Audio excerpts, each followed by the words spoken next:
Հարգելի հայրենակիցներ, բարև ձեզ։ Մինչդեռ բոլորի ուշադրությունը շեղված էր Իրանի պատերազմին եւ տարածաշրջանում տեղի ունեցող այլ կարևոր զարգացումներին, այդ պատերազմի համատեքստում աննկատ անցավ Ադրբեջանի եւ Թուրքիայի միջև մարտի ամսվա ընթացքում լարվածությունը հարաբերություններում։ Համոզված եմ, որ մենք պետք է մանրամասն ուսումնասիրենք այս փաստերը եւ դեպքերը եւ այստեղից կարևոր հետևանքներ կլինեն նաև Հայաստանի համար, որովհետև Հայաստանի անվտանգությանը եւ այդ թվում արտաքին քաղաքականության վրա մեծագույն ազդեցություն ունի այդ երկու պետության միջև առկա ինչպես դրական, այդպես էլ որևէ բացասական զարգացումները։ Այդ պատճառով առաջարկում եմ ձեզ այսօր մանրամասն ուսումնասիրենք այս հարցը եւ պետք է ասեմ, որ հարվածները Նախիջևանի ուղղությունով դառան ինչ-որ առումով պատճառ, որից հետո սկսվեց ավելի լայն քննարկումներ այդ հարցի, բայց զուգահեռ մենք տեսնում ենք, որ այդ գործընթացները առհասարակ տեղի էին ունենում։ Խոսքին մարտի 5-ին էր, երբ ԱԹՍ-ների հարվածները տեղի ունեցան Նախիջևանի ուղղությունով եւ թուրքական ԶԼՄ-ները եւ սոցիալական ցանցերը զուգահեռ դրա ուրեմն ինչ-որ առումով քննադատում էին Ադրբեջանի կտրուկ մոտեցումները Իրանի հարցի շուրջ եւ շատ ջերմ հարաբերությունները Իսրայելի հանդեպ եւ ասում, որ սա կարա ներքաշի Թուրքիային նաեւ պատերազմի մեջ, նկատի ունեմ հենց Նախիջևանի հարվածը, որը ըստ Շուշիի հռչակագրի Ադրբեջանը եւ Թուրքիան միմյանց հանդեպ ռազմական պարտականություններ ունեն եւ Թուրքիայում տեսան սցենար, ըստ որի կարող է ներքաշվել Թուրքիան։ Հիշեցնեմ, որ մի կողմից Թուրքիան իր սցենարը ունի Իրանի հետ կապված, բայց մյուս կողմից Թուրքիան հաստատ այն պետությունը չէ, որը ուզում է, որ Իրանը ջախջախվի եւ սրա հետևանքով դառնա արևմտամետ։ Այսինքն Իսրայելի սցենարին չէ, որ աջակցում է այստեղ Թուրքիան։ Եվ այստեղ հենց Իսրայելի թեմայի շուրջ Անկարայի եւ Բաքվի մոտեցումները լրջագույն ձևով տարբերվում են։ Հարգելի հայրենակիցներ, հատկապես այն անդամները ալիքի, ով երկար ժամանակ է դիտում են մեր վերլուծությունները, այստեղ գիտեն, որ ես ամիսներ առաջ խոսում էի մանրամասն նաև նրա մասին, որ Իլհամ Ալիևի երկու աթոռի վրա նստելու քաղաքականությունը Թուրքիայի եւ Իսրայելի միջև բալանսավորելու փորձերը նաև իր բարդություններն է ունենալու եւ արդեն սկսվում էր այդ բարդությունները, հատկապես երբ արտաքին գործերի նախարարն էր այցելում Ադրբեջան, Իսրայելի նկատի ունեմ, եւ Բաքվում հայտարարեց, որ միջնորդական դերը Ադրբեջանի արդեն գոյություն չունի Իսրայելի եւ Թուրքիայի միջև Սիրիայի հետ կապված։ Այդտեղից մենք ձեր հետ միասին արդեն հարգելի հայրենակիցներ արձանագրեցինք, որ խնդիրը սկսում է աճել, զարգանալ եւ հիմա նաեւ ստացել է իր կոնկրետ նաեւ այսպիսի զարգացումը ել ավելի։ Սկսենք ավելի մանրամասն։ Առաջերտին պետք է ասեմ, որ թուրքական լրագրողները եւ քաղաքական գործիչները սկսեցին ել ավելի քննադատել պաշտոնական Բաքվի քաղաքականությունը։ Խոսքին ընդդիմադիր քաղաքական գործիչ падգամավոր Օմեր Ֆարուկ Գերգերլիօղլուն քննադատել է եւ մեղադրել է Ադրբեջանի իշխանություններին ավտորիտարիզմում եւ շատ մտերիմ հարաբերություններում Իսրայելի հետ։ Իսկ պատմաբան Ահմեդ Շիմշիրգիլը ուրեմն Թուրքիայից նաև ասել է, որ Ադրբեջանի մոտեցումը Ղազայի թեմայով դա այսպիսի ստրուկի կախվածության հարց է, Իսրայելից նկատի ունեն իհարկե, եւ քննադատել է հենց Ղազայի թեմայի շուրջ Ադրբեջանի մոտեցումները։ Այսինքն այստեղից մենք իհարկե ավտորիտարիզմը կողքի ենք դնում, դա չէ գլխավոր հարցը։ Թիրախը այն է, որ շատ ջերմ հարաբերություններ ունեք Իսրայելի հետ եւ դուք Ղազայի թեմայով այն ընդհանուր թեմային ուղղությանը մթնոլորտին, որը փորձում է զարգացնել կոնկրետ Ռեջեփ Տայիպ Էրդողանը եւ իր քաղաքականությունը, որը խոսել ենք նաեւ երեք էինք դրա մասին խոսում ձեր հետ միասին, որ Էրդողանը ունի այսպիսի տեսլական քաղաքականություն, որը վերաբերվում է հենց Իսրայելի դեմ միասնական այդպիսի մի բռունցք ձևավորելու, համախմբում ձևավորելու օրակարգին, որտեղ որ Թուրքիան տեսնում է նաև դերը, որ թուրքական աշխարհի պետությունները ներգրավի այդ ուղղությամբ, այդ թվում դա ներառում է ուրեմն կոնկրետ Ադրբեջանին եւ Ղազախստան, Ուզբեկստան, Թուրքմենստան, Qırğızстанին, այստեղ ամենամեծ խնդիրը փաստացի Թուրքիայի համար արդեն դառնում է Ադրբեջանը։ Ոչ թե այն պատճառով, որ Ադրբեջանը պակաս թուրքամետ է, ոչ, թուրքական օրակարգում ակտիվ ներկա է եւ ակտիվ առաջ է տանում թուրքական օրակարգը, բայց հարց է այստեղ առաջանում, իրոք, որ ինչպես Թուրքիան կարող է հույս ունենալ Ադրբեջանի եւ թուրքական պետությունների, որոնց հետ կապը հենց Ադրբեջանն է, երբ Ադրբեջանը ունի շատ ջերմ հարաբերություններ Իսրայելի հետ։ Իսկ Թուրքիայի ամբողջ գաղափարը Իսրայելի դեմ է եւ այստեղ Իլհամ Ալիևը հայտնվում է երկու կրակի միջև։ Մի կողմից թուրքերը, մյուս կողմից հրեաները։ Եվ տեսնում ենք, որ Թուրքիայից կամաց, բայց սկսում են այս հարցերը նկատել այն, որ պատերազմի ժամանակ, այդ թվում այս ամբողջ Գազայում պատերազմի սոկառն է մատակարարում ուրեմն Ադրբեջանի պետական նավթի կազմակերպությունն է մատակարարում Իսրայելին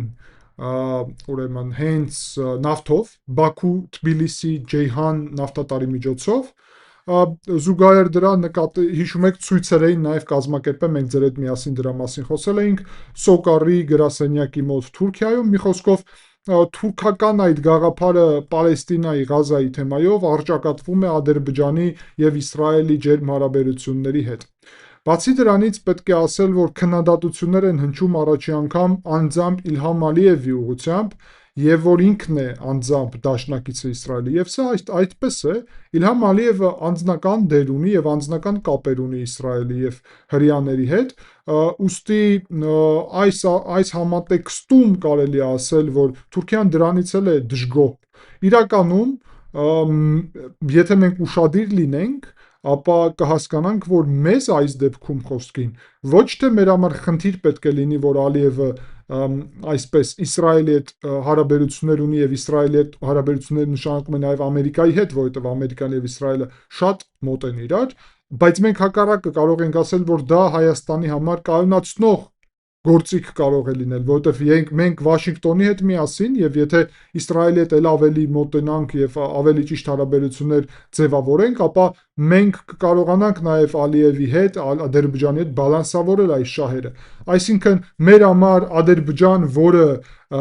ամբողջությամբ կլինի Թուրքիայի նման, կլինի հակաիսրայելական եւ ուստի հակաամերիկյան, ել ավելի որովհետև իսրայելականը եւ ամերիկյանը մի շղթայի մեջ է պատկերացվում Իրանի դեպքերը պատերազմը դա ապացուցում է Թուրքիայում հաճախ երբ հնչում է նաեւ հակաիսրայելական ռետորաբանություն ցույցեր եւ այլն դա ներառում է նաեւ եւ վերաբերվում է ամերիկյանին եւ ուստի դա դարձնում է Իսրայելը ավելի եւ ավելի այսպիսի կարևոր գործոն իսկ Ադրբեջանը էլ ավելի կառավարելի եւ ազդեցությունը Ադրբեջանի վրա էլ ավելի մեծ է, երբ Վաշինգտոնը այստեղ այդ ուղղությամբ հիշում եք նաեւ նույն J.D. Vance-ը այցի ժամանակ Ադրբեջան եւ ես սա առանձին ձեր հետ միասին մենք ալիքում քննարկել էինք, ասաց կոնկրետ որ մենք հույս ունենք, որ դուք կպահպանեք այն ինչ հիմա ունեք եւ ասաց ուղիղ միայն կարծես դուք եւ Դոնալդ Տրամպը ունի միևնույն ժամանակ լավ հարաբերություններ Թուրքիայի եւ Իսրայելի հետ։ Սրանով J.D. Vance-ը Միացյալ Նահանգները Ալիևին ասացին. հանկարծ Իսրայելի հետ հարաբերությունների վատթարացնելու օրակարգը մտքովը չգա։ Հանկարծ չփորձես կրկնել Թուրքիայի արտաքին քաղաքականությունը։ Հարգելի այնակիցներ, շատ հետաքրքիր եւս տեղեկատվություններ հիմա կկիսվեմ ձեր հետ եւ այս թեման խորը կքննարկենք։ Մինչեւ այդ ուղղակի հիշեցնեմ ձեզ, որ կարեւոր է լայքել այս վերլուծությունը, գրել ձեր մեկնաբանությունները, բաժանորդագրվել, միևնույն ժամանակ անդամակցել ալիքին, դա կարող եք անել ինչպես այստեղ YouTube-ում, միանալ կամ join կոճակի շնորհիվ, այդպես էլ ստեղծել եմ Patreon, որտեղ որ ով YouTube-ում այդ հնարավորությունը չունի, որովհետեւ մի շարք պետություններում սահմանափակ է, կարող է Patreon-ում անդամակցել եւ հավելյալ վերլուծությունների հասանելիություն ստանալ։ Դա շատ լավ միջոց է նաեւ, որ ալիքի գործունեությունը ել ավելի կայուն լինի եւ ես շնորհակալ եմ բոլոր այն անդամներին, ով արդեն վերջի օրերի ընթացքում միացան եւ դարձան ալիքի անդամ։ Անցնում ենք առաջ եւ պետք է ասել Ադրբեջանի ամենակարևոր այստեղ տեղեկատվությունը նրա մասն է եւ Ադրբեջանի մտահոգությունը գալիս է նրանից, որ Թուրքիայում հանրային կարծիք են ուսումնասիրել եւ որը ցույց է տալիս, որ Թուրքիայի բնակչության մոտավորապես 20%-ը համարում է ադրբեջանական պետությունը թշնամի։ Այսինքն մի կողմից իհարկե 80%-ը եւ շատ մեծ մասը համարում է մոտիկ դաշնակից, ամենամոտիկ դաշնակիցը նույնիսկ Թուրքիայի համար, բայց 20%-ը համարում է Ադրբեջանը թշնամի եւ այստեղ իհարկե գալիս է պատճառները նրա, որ սա վերաբերվում է Ադրբեջանի եւ Իսրայելի շատ մտերիմ հարաբերություններին։ Ուշադրություն պատճառը։ Շարունակում ենք Ադրբեջանի խորհրդարանի անդամ Մուսա Գուլիևը, ապա պետական գործընկերության ուրեմն հարցազրույցում քննադատել է Թուրքուվազ ուրեմն ԶԼՄ-ին Թուրքիայում գտնվող, որը կապված է Բերատ Ալ-Բայրակի հետ, Էրդողանի ուրեմն փեսու հետ, եւս մեկ փեսու հետ, որ այդ ԶԼՄ-ն տարածում է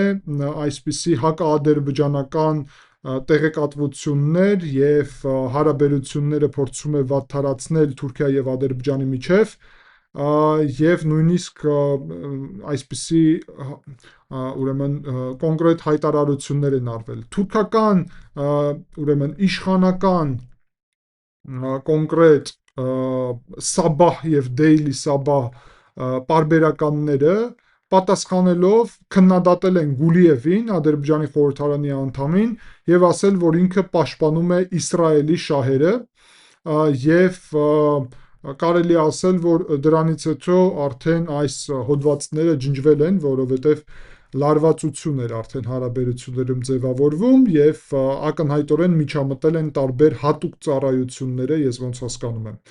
Պաշտոնական հետո տեղեկատվություն եկավ մարտի 7-ին արդեն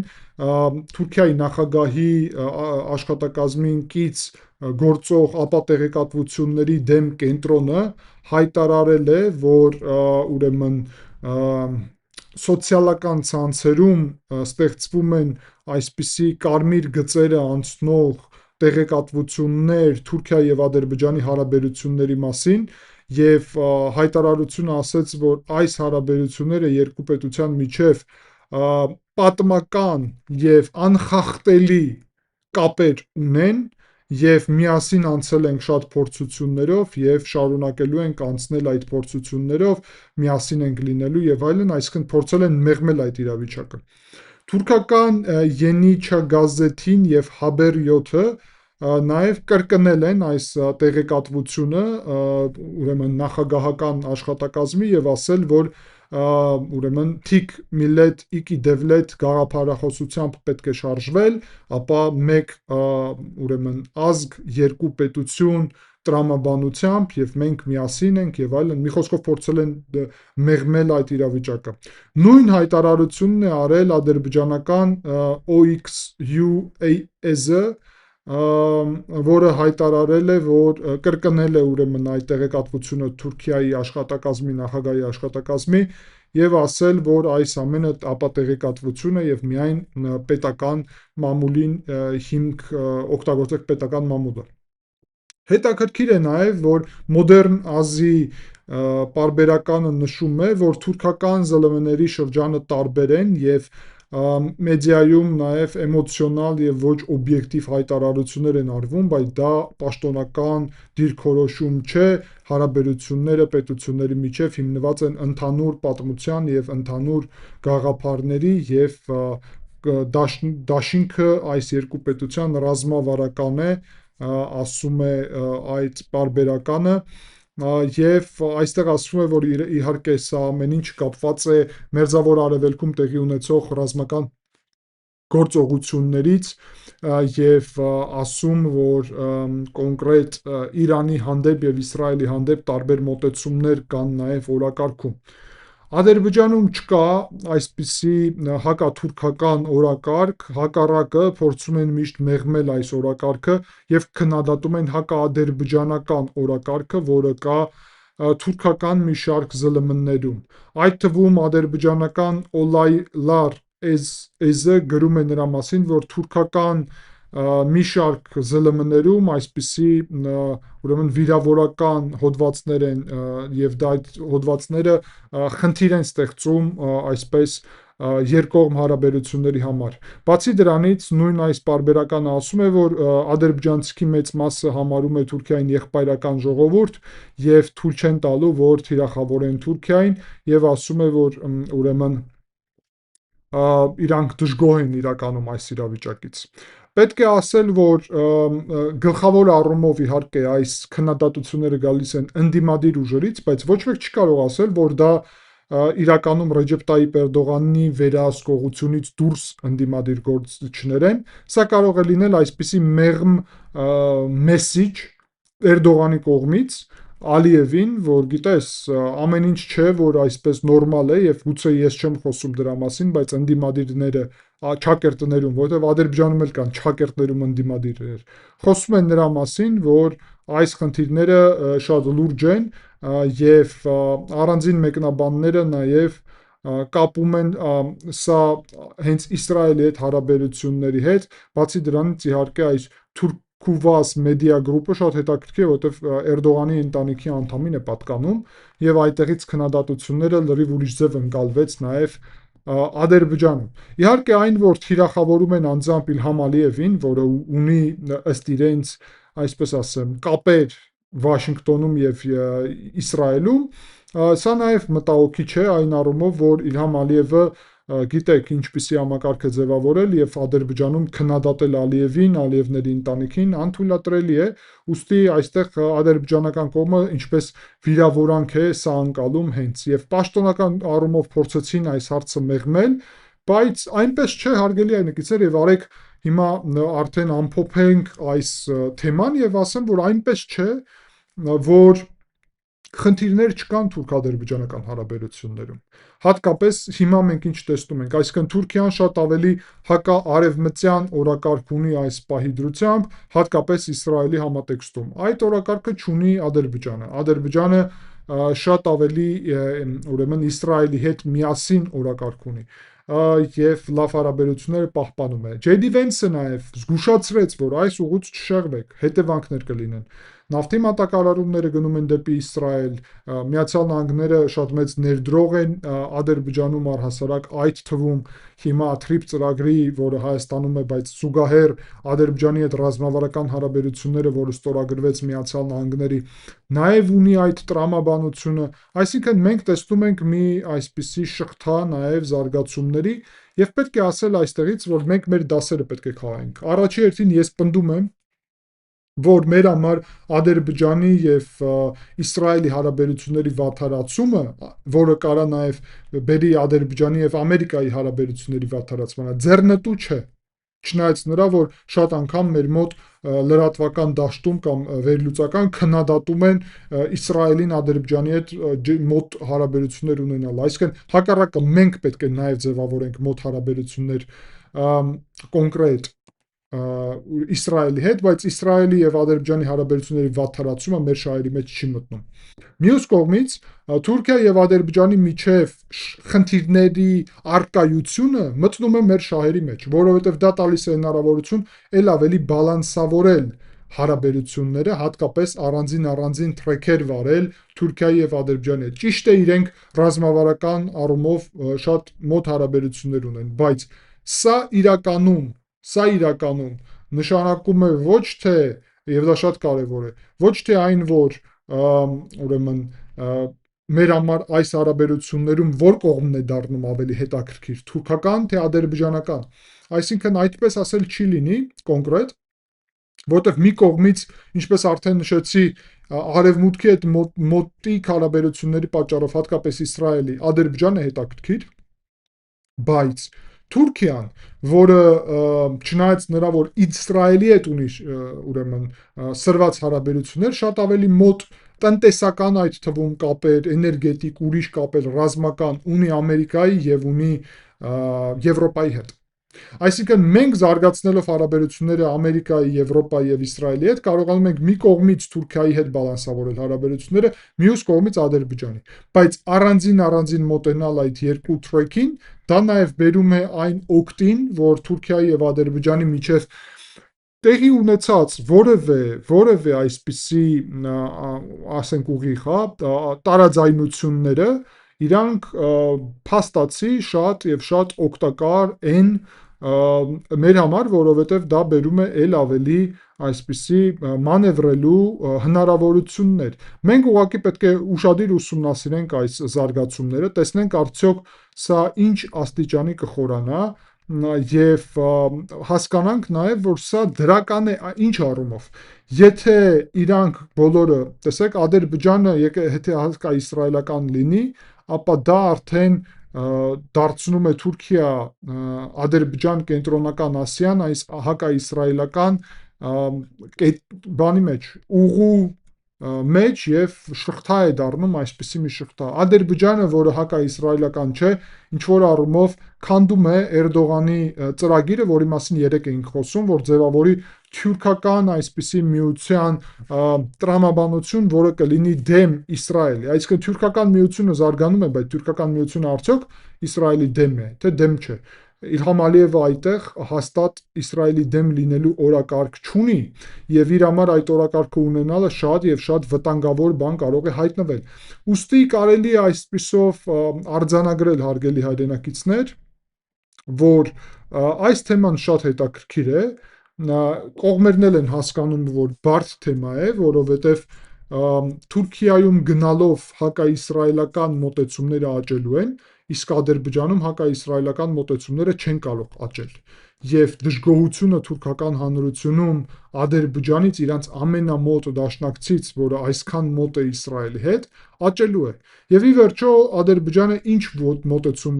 կունենա, ում կողմը կպահի կամ չեզոք կլինի, չեզոքն էլ է շատ բան նշանակում, գիտեք, չեզոքն էլ նշանակում է դիրքորոշում։ Դա ունենա իր հետևանքները եւ արդյունքները եւ արդյոք Իլհամ Ալիևը կարող է երկար ժամանակ նստել այս երկու աթոռի վրա։ Կարևոր հարց է եւ այս հարցին պետք է հետեւել։ Շնորհակալ եմ հարգելի այնակիցներ ուշադրության համար։ Չենք մոռանում լայքելը, գրել մեկնաբանություններ, բաժանորդագրվել, անդամակցել ալիքին այստեղ կամ Patreon-ում կհանդիպենք, ցտեսություն։